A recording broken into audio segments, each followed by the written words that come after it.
Engagement Subcommittee meeting. I just want to recognize that we also have, do we have to do the roll call?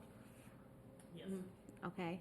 And I just also want to recognize that we have Committee Member Doherty and Committee Member Lay with us.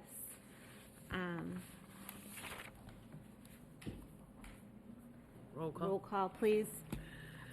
Chairperson Del Rossi, Here. Ms. Martin, Here. Ms. Thompson. Here. 3 present.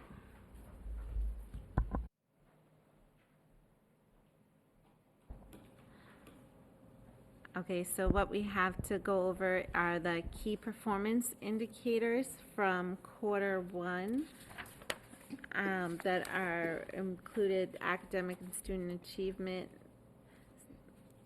safe, welcoming environment, operational efficiency and family and community engagement. Guys, thank you.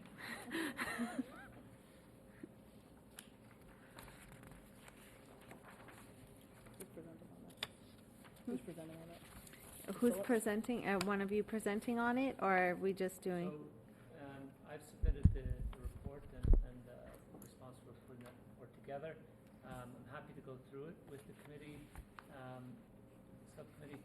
I wasn't entirely clear if your intention is for me to go through the entire report or.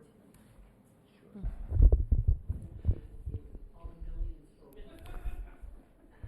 It'd be helpful. I'm happy to go through the report. It'll be helpful if you could clarify. There was some suggestion that your interest is in the family and community engagement section only. We can do all of the report or just that section. Yes, I guess what I was looking for was to see what was happening with the new family leadership, mostly. But I would like to see what I see that there are a lot of iReady scores, MCAS Sure. engagement, graduation tracks. So if you wouldn't mind going over the academic achievement. Sure. Thank you. As you know, the report is broken into the 4 areas that our strategic plan is based on: academic and student achievement, safe and welcoming environment, operational efficiency and family, and community engagement. And the general idea is to say, if those 4 areas are most important to our district, what are some ways we can measure progress in those areas? And so we choose some what are called performance indicators, indications that we're making progress in those areas. And this report gives you the key performance indicators. If I may say so, I think based on a recommendation from Ms. Doherty last year, we made some adjustments this year where we have some comparison data. So you notice if you're looking at the academic achievement, that table of data includes a comparison from Q1 last school year to Q1 this school year, so you can compare. Generally, if you, I don't know if I should go through each and every one of them, but generally we've made progress this first quarter this year over last school year in academics, in readiness for high school graduation, but one possible exception there is that this time last year there were less rigorous demands on the high school for MCAS competency. So the students were given competency determinations in place of MCAS exams. That's now back to the normal MCAS regime, and so that number is lower for good reason. There's also, in that area, iReady scores. You can see that there's just actually quite similar data from iReady this fall to last fall, slightly uptick, but very similar. Under safe and welcoming schools, the table there shows you that for DESA, Go topic by topic, if you yes, don't mind. of course. So within the academic and student achievement, so the slight increase on the iReady assessments, that's across which grades? 5 through 8. 5 through 8, okay. And then the pass rates for the middle school core courses, is this increased by 10 to 12%? Or is it like by 10% to 12%, or from 2% to 12%? Like it was 2% and now it's 12%? Right, and if I may correct my first answer, I should have said 1 through 8. Okay. For the testing, okay, 1 through 8. And then can you point me to where you're... The second one right there. So the pass rates for middle school core courses increased by 10 to 12%. I'm trying to understand if it was 10% last year and it increased to 12%, or if it was 2% last year and it increased by 10 points to 12%.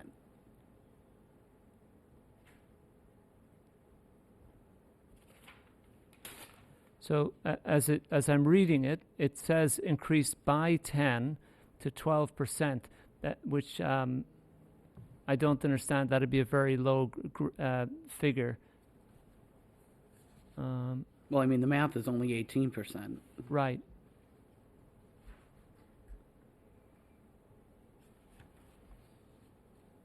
Oh, so if you look on the table, Okay. we're at the very last measure on the table, middle school pass rates for core courses. And so you can see for each of the 4 core courses last fall and this fall, ELA, for example, has increased by 11% to 94%. Math has increased by, it looks like 18% and so on. Okay.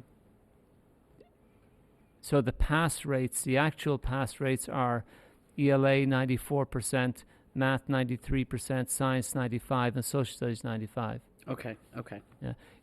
The data you read above when it said it increased by 10, I think it's poorly written, and I think that the ELA score went up by 10.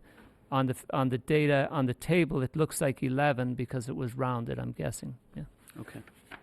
Okay. I just wanted to be clear on that. Thank you.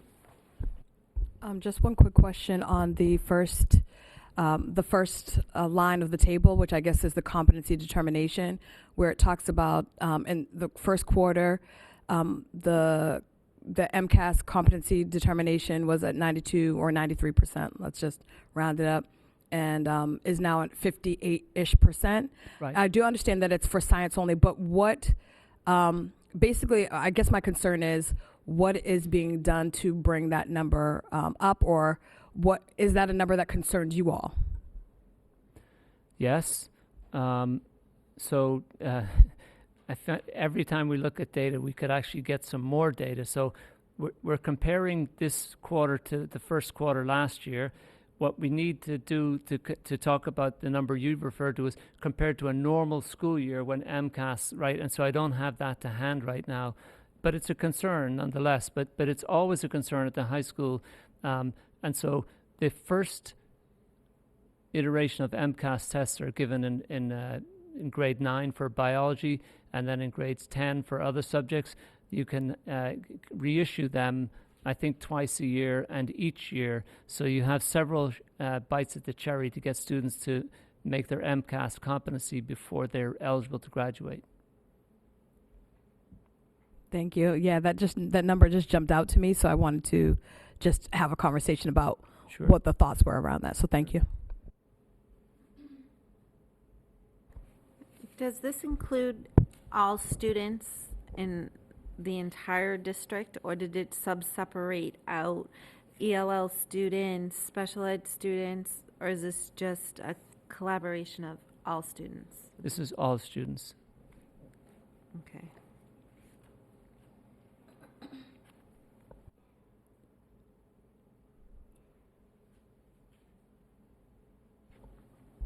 All right, can we go to the next safe and welcoming environment, if you wouldn't mind taking us through that? Sure. So for safe and welcoming environment, you notice that there's some bullet points. The daily average attendance increased. 92% is a decent average daily attendance. It's not as high as we'd like it to be, but it has increased. Maybe you might expect that, given that we're recovering from the pandemic even more. Chronic absenteeism has gone down, and the DESA ratings remain similar. So if you're looking at the table, on the table the DESA ratings are the first. So DESA is a screener for mental health issues and social emotional issues. And the data there is actually considerably similar from one quarter, the quarter last year, first quarter last year, the first quarter this year. Very similar. And then the rest of the data there, you can see the average student daily attendance has gone up and the chronic absenteeism has gone down slightly.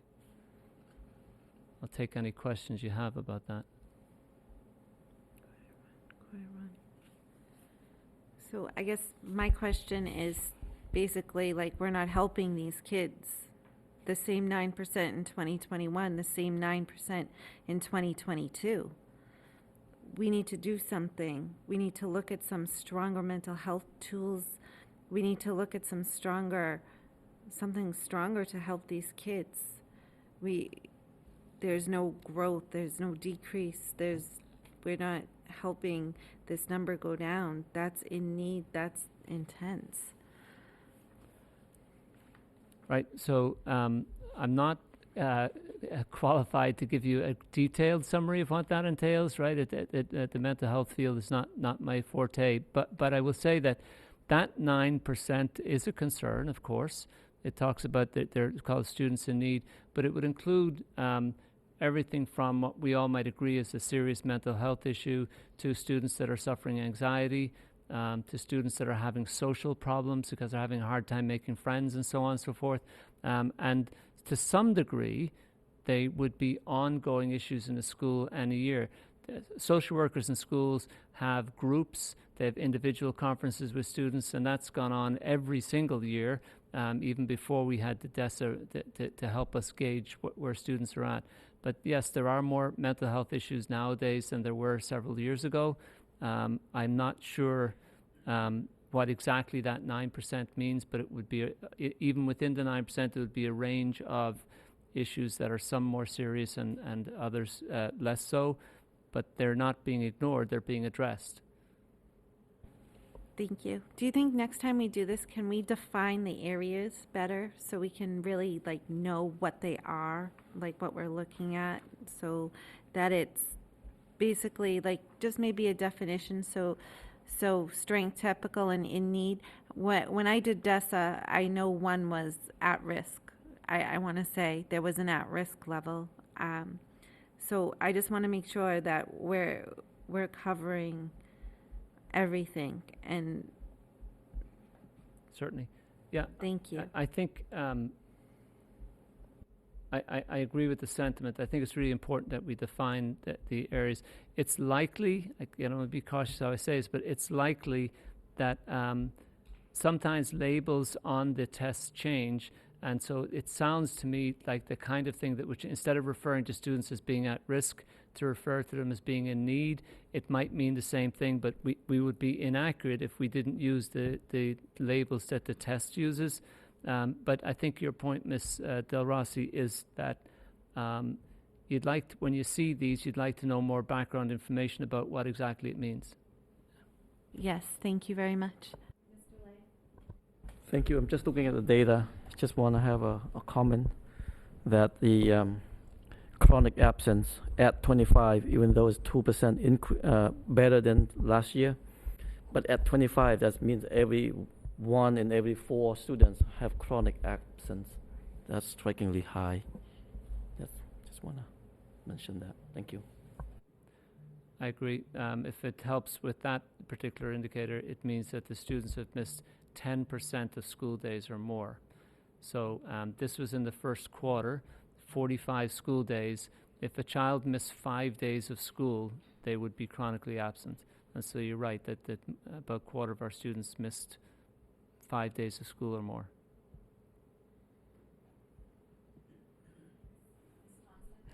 So I just have a quick question, and that was one. I'm glad Mr. Lay pointed that out because that was one of my notations as well. But I'm guessing I'm wondering what metrics from us as a district, where we call things safe and welcoming, measures up or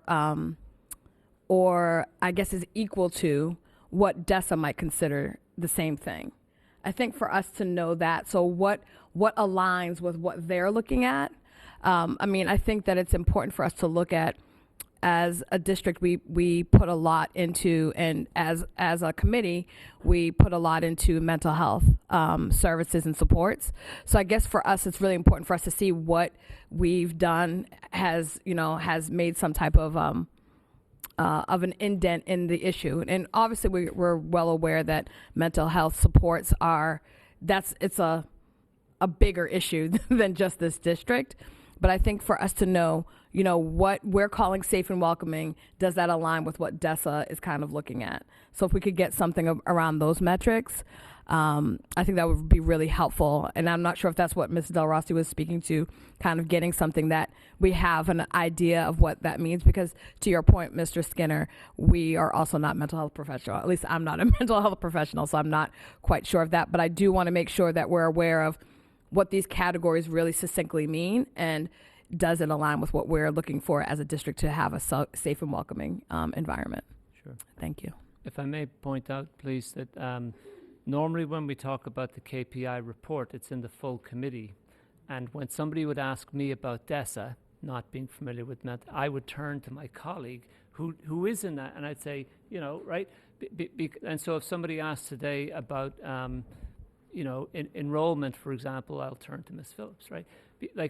Everyone in the school department contributes to these metrics. I just put the report together, right? So, but I'm not familiar with everything behind. But yeah, I'm happy to go through the report, and I'm happy to take notes. I like the idea of improving the report. It could include different measures. For example, you can say, well, this is a key measure that you don't use. Add it in there, right? And we can do that. Yes, and thank you, Ms. Thompson. Alignment with what we really need in our district is what, more eloquently, I should have said. Ms. Doherty, did you have a question? Oh, I thought you did. Or did you did? Oh, you did. Okay. I think also, and I think Ms. Doherty mentioned this maybe at the full meeting, things that we could do to, and this was for something else, but just getting metrics like how many ambulance rides have they decreased over time. I think those are, because we're getting those reports of students leaving for a variety of reasons, and that might be an indicator for us to say, okay, less of that is happening for anxiety purposes or things of that nature. But I think just for us to get the alignment of the metrics is going to be really helpful moving forward. Thank you. Ms. Doherty now. Sorry, I just wanted to, maybe I wasn't understanding. With DESA, we're all familiar what DESA is, right? It's just that measurement where they're saying, right. So it's saying you are in need of mental health services or you seem to be doing okay. Teachers, like frontline teaching staff, are the ones who are filling that out. Right, and I think there's been some, I think pushback is a harsh word to use, but there's been some qualifiers around this measurement tool, because for a teacher, if you go beyond like, okay, well, we think you're showing some signs that maybe you are in need, it's a much bigger time tool to, and I think we've talked a lot about trying to do this mental health audit, trying to look at how we're delivering direct services. So DESA is just one piece of that, if you're thinking about the mental health of our students. And we have tried to increase staffing, as we all know, but have we really looked at how we're delivering services to our kids? Because there's just, we talked about this in the earlier subcommittee meeting, there's such a lack of staff in this area outside the schools. If you say, oh, my child needs counseling, try to find a counselor. You talk about wait lists, it's very difficult.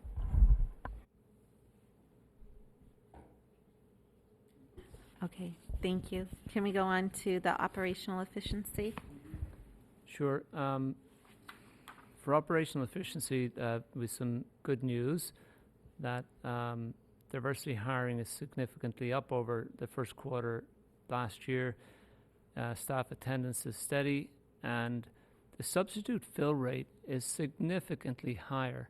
And so I'm not so sure how well known it is that there were bouts of several illnesses around schools among staff.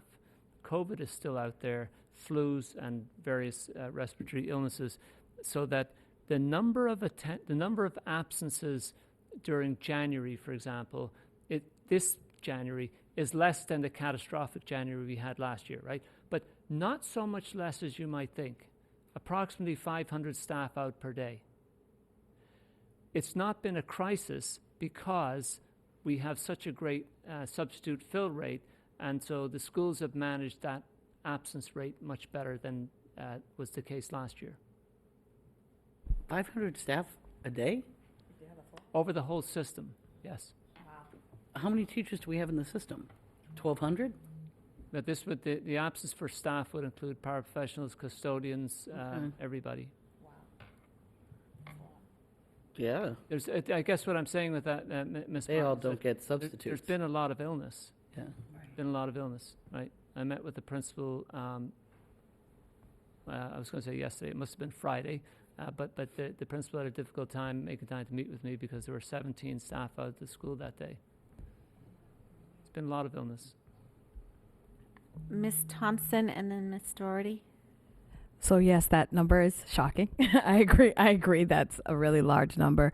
2 questions. Especially if we have 94% staff attendance. Correct. That's exactly where I was going with that. Yeah, okay, sorry. So we're on the same That page. just, Excuse me, Right. the We're on the same page. 94% staff attendance for the first quarter. Okay. We're talking about up until roughly Up until- mid-November. Gotcha. And the time period where I was worried, right, January. Yes. my math concern. So that was good. That was definitely good. I guess for me, percentages I think are great, but they can hide numbers. So I would love to know what the actual number of diverse hires was in the first quarter of this year, of 2022. Sorry, because it says it went up significantly, right? But that could be 5 people, considering there weren't hires before. So I would just love to know the actual number of the hires, which would be really helpful. And I would also love to know what diversity hiring means. So is that racial diversity? Is that, people that are differently abled? What does that mean? I think that would be really helpful as well, to have that information. But thank you for answering the 94% thing, because my brain went there. So I was glad about that. Also curious, what is our substitute pool? Like, is there an actual number of people that we have in our pool on any? And I guess the last question surrounding that would be, how does one get removed from the pool? Like, so is there? I don't know if again, some students may not like a substitute. That's the one thing. But is there causation for a removal from somebody from the pool? Is the other question I had, and that's it. I don't know how many substitutes there are in the pool offhand. I just know that it's significantly. The committee, I think, wisely made the decision to increase pay for substitutes, and then all of a sudden it really hugely improved. Like in any job or any position, there are cause sometimes for people to be removed, and there's that can happen with substitutes as well. And are you aware of the number of diverse hires by any chance? No. Mr. Hall, by any chance, had that?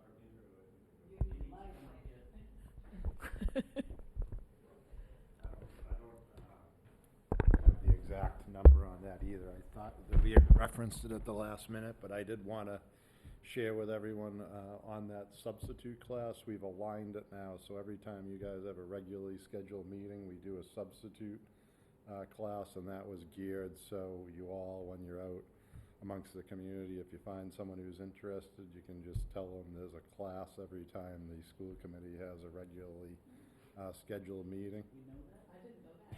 But that is that.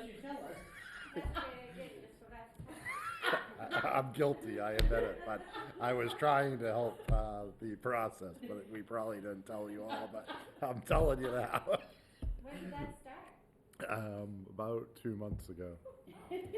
But, what I'm telling the subs too is like the committee's decision to double pay, and this leads into your conversation. Now we can have quality determinations that, before we were hurting to fill, but now the principals are making decisions. This is a really good sub that I want to fill a position with, and the principals also can say, I don't want this particular person back. So it's really helped the situation at the schools with staffing, and I think it's going to pay dividends because we're getting a lot more people that principals can encourage to get their licensure and follow teaching in the future. So I can't say anything more great about the committee's decision to double that compensation. It's helped a lot. Thank And I'll you. get you exact And thank you numbers for later. letting us know about the. The open houses. Ms. Doherty? Thank you. So I wanted to, again, with the diversity hiring, and I think this does speak to operational efficiency, I wonder if we could get information on retaining employees. Because I think, I feel like, and I know it's not just that here in Lowell that we're seeing it, or just in the district, but we have lost a number of people, and I think part of being an efficient operation, not only attracting the right candidates, diverse candidates, highly qualified candidates, but also keeping them. So I'm wondering if we can start to look around the hiring piece with including information about retention. I think it would be helpful. Thank you. Mr. Lay? Thank you, Madam Chair. Looking back at the substitute fill rates, even though it's a 68%, it's 68.4%, and Dr. Hall just mentioned we have a big pools of substitute teachers available.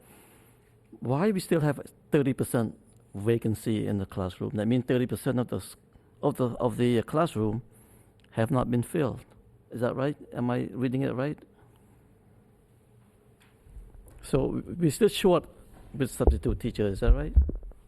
So part of the problem is, like, when the system's created and the substitute availability positions are out on the computer system, you have to actually get people to click, I'll take this assignment. So, and, really the principals do also have leeway that if, someone clicks on a particular assignment, but they need a substitute more for a particular situation, they can switch, and that's created some situations that we've addressed, but the sub does have the right to decline that from my perspective, but that's why we're not getting 100, although we've gone over 90 several times. We have to get people to click on particular positions. So they may want to go to the high school or, the Moody, for example, and might not accept unless they get that. But that's the impediment to reaching 100% every day.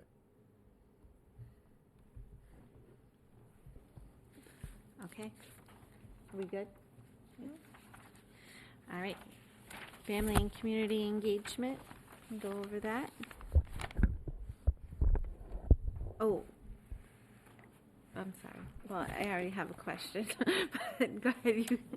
So in general, this scenario where we've also seen significant improvement over the first quarter of last year, if for no other reason that people are more are freer to come out and visit and interact in the schools, whereas last year there was more of a concern with COVID. So that's certainly been, the conditions have improved, but we've also seen the improvement in the involvement of parents and community members in our schools. Thank you. I was just wondering how are the numbers measured? Is it how are you measuring like the increase of the numbers? Okay, so if you can pick an indicator, I happen to know about the school site council participation, so I'll give that as an example.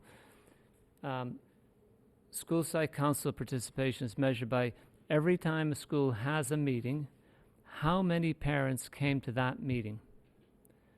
And then let's say they have a meeting in September and they have another one in October, and 6 parents came to the first meeting and 6 parents came to the second meeting. It could be the same parents.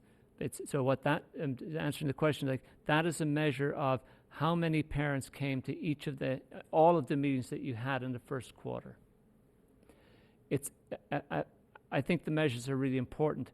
In some of them, what's important is to keep the exact same way of measuring it from year to year, from quarter to quarter, So you're measuring the same thing each time, right? So if you went and said to principals, for example, no, only count the parents in the October meeting if they weren't already at the September meeting. So you're counting new parents. Well, we'd complicate it and we'd get bad data, right?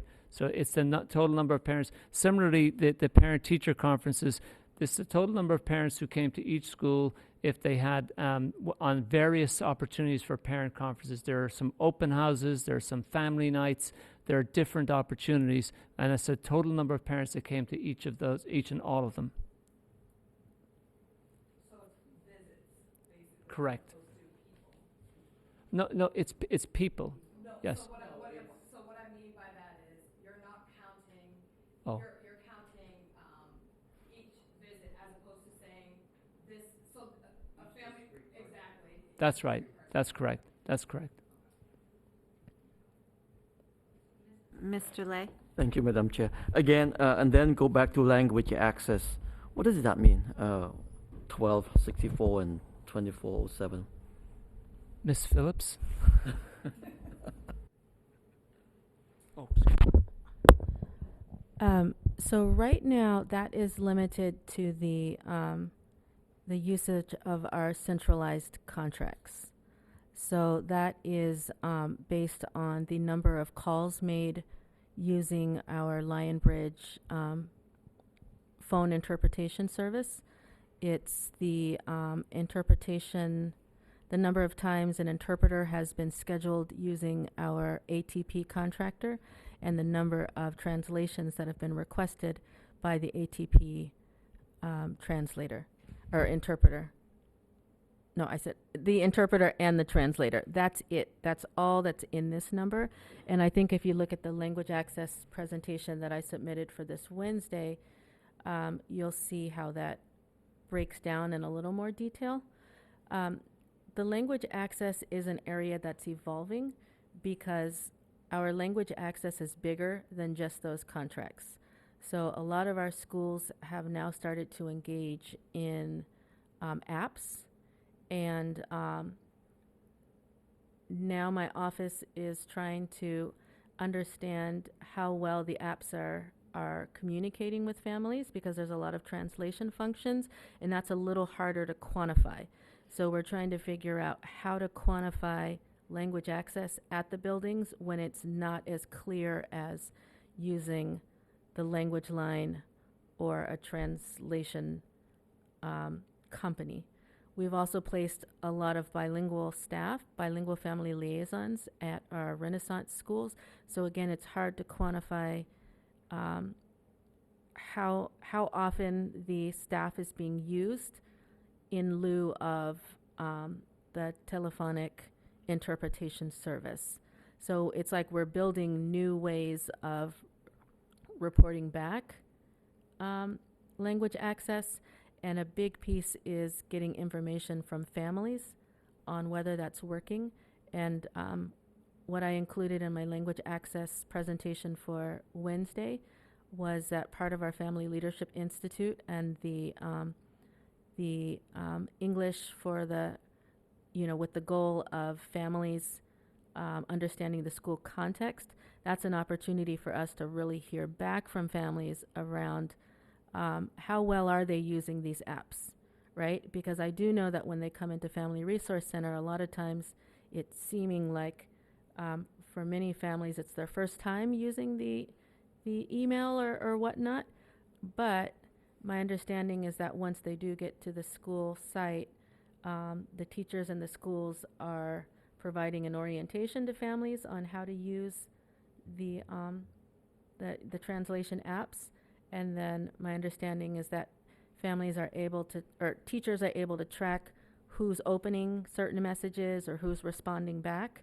So again, this has gotten really big, and I'm trying to figure out how to quantify, how language access is kind of being integrated, like the level of quality of integration across the district. Is this used for special ed meetings? Mm-hmm. Mm-hmm. So, but it's all, and then it's also used for communications? The three services that are included in this number are used for special education meetings and for any communications. But several of our family liaisons have been trained in special education interpretation, and so now they're also being used in lieu of the contract service. So again, I'm trying to figure out how to capture the universe of language access that is spreading across the district. I just thought at one point we were not allowed to use any family liaisons, and we had to use this, this language service because of the fact that the schools, a family liaison is a representation from the school, not for a family. Or a family could bring a liaison, but not the school shouldn't be providing it. So this is why I'm just a little confused with that.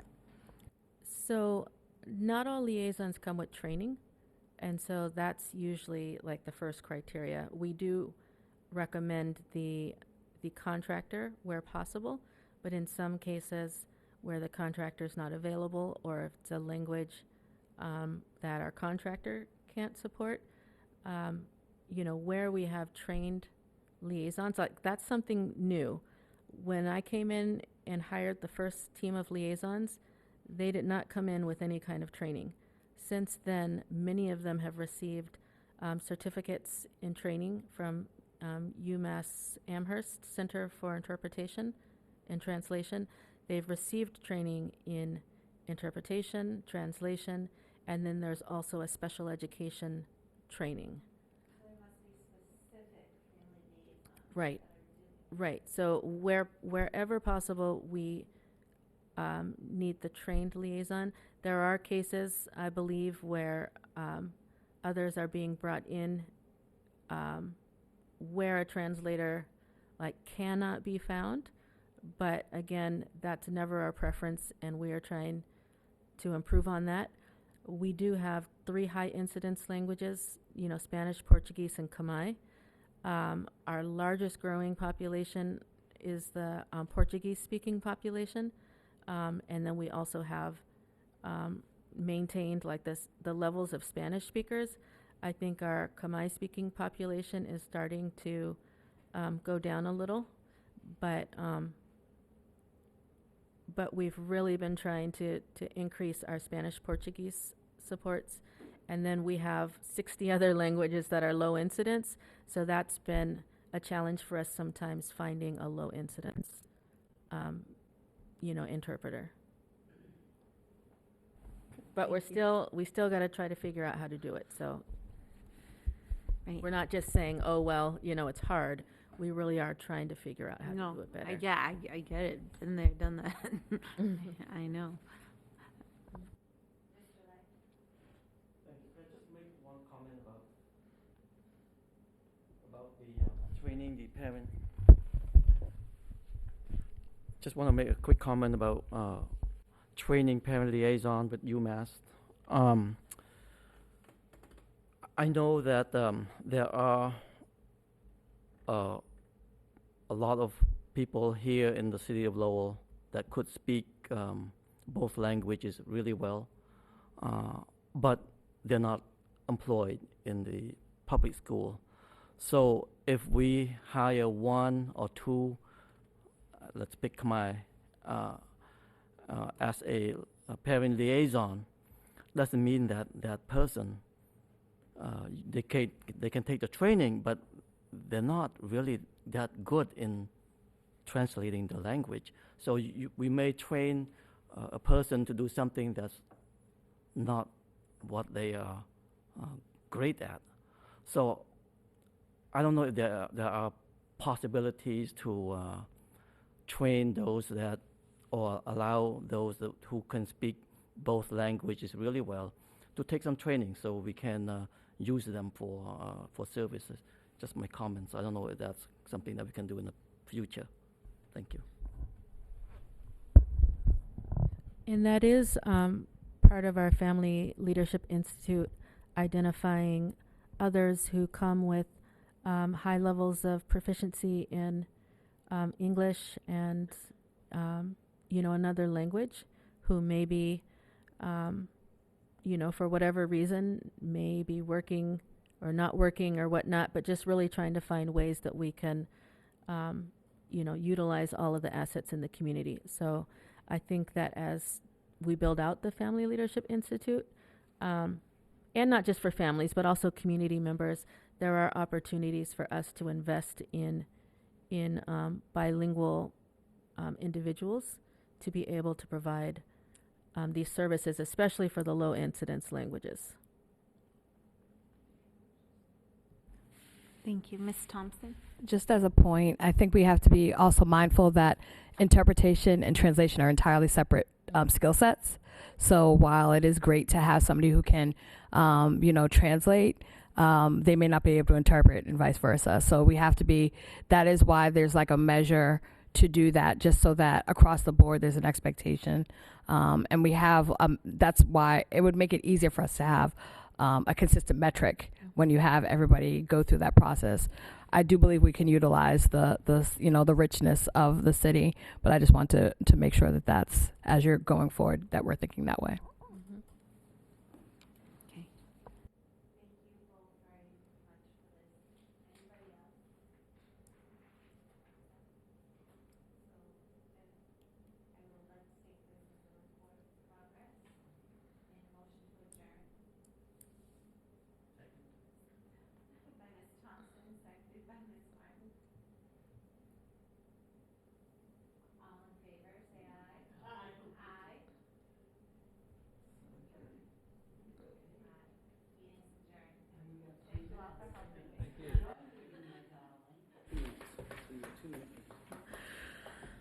Did you get a list?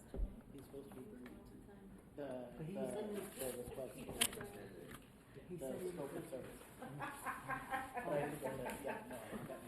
He told me he was going to bring it in. And you stick He was going to include, did you see I forwarded the email I got Yeah. from the mayor got? From that phone. My mother kept, my phone kept going off. Oh, I emailed it this morning. I sent it to school committee mail. Oh. Are you guys done? Nope, we got one more. Oh, I meant with this subcommittee. This subcommittee. Okay.